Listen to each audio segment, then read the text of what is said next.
Nos émotions prennent une grande place dans notre vie. Elles influencent nos réactions, nos comportements, nos pensées. Elles peuvent être le tremplin d'un élan positif, mais lorsqu'elles deviennent source de blocage, elles peuvent nous empêcher d'agir ou même nous faire perdre tout moyen d'action et réflexion objective. Je suis Julia, psychopraticienne en régulation émotionnelle et coach de vie spécialisée en gestion des émotions. Vous avez pris l'habitude de vivre avec toutes ces émotions néfastes, mais aujourd'hui vous êtes à bout et vous souhaitez retrouver votre sérénité. J'interviens pour vous aider à réguler définitivement vos émotions, apaiser votre mental et vous permettre de dépasser vos blocages émotionnels. Bonne écoute!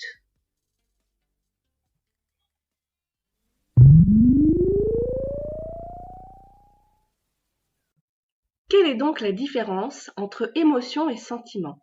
Tout d'abord, une émotion, c'est quoi? Une émotion, c'est un ensemble de sensations physiques qu'on ressent dans le corps. C'est une réaction physiologique qui se produit dans le corps à un instant particulier. Dans notre société occidentale, nous sommes conditionnés à éviter de se confronter à nos émotions.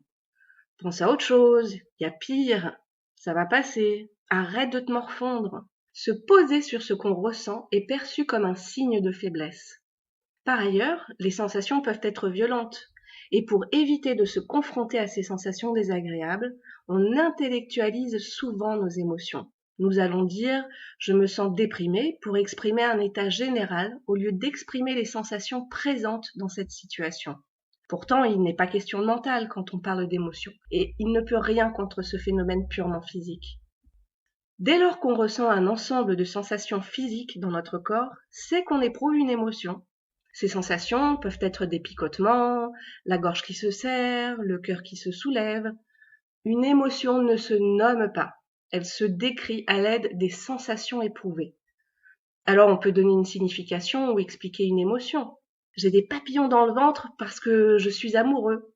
Ou plus généralement, je ressens cela parce que je suis en colère, déçu, triste. En fait, on colle une étiquette sur une émotion que l'on vit, ce qui nous permet de nommer intellectuellement ce que nous ressentons. Cette étiquette, c'est le sentiment associé aux sensations physiques que représente l'émotion qu'on est en train de vivre. Finalement, le mot émotion est employé pour exprimer ce que nous ressentons dans le corps, les sensations, et le sentiment est le terme employé pour désigner ces sensations et le sens donné intellectuellement à ce ressenti. Souvent, la justification d'une émotion désagréable paraît évidente. Je suis stressée parce que j'ai peur d'être en retard à mon rendez-vous. Mais parfois, le pourquoi reste incompréhensible. Je me promenais, je me sentais très bien, mais à un moment, je me suis sentie submergée par une angoisse alors qu'il ne se passait rien de particulier. On sait qu'on est en train d'angoisser parce qu'on ressent des sensations bizarres dans notre corps. Il importe peu qu'on soit en mesure de comprendre l'origine du problème pour gérer une émotion. L'important est de ressentir ce qui se passe de désagréable dans le corps.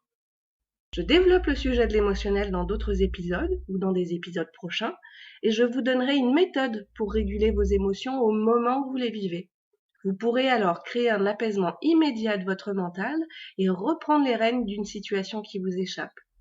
Abonnez-vous à la chaîne pour être sûr de ne rien manquer.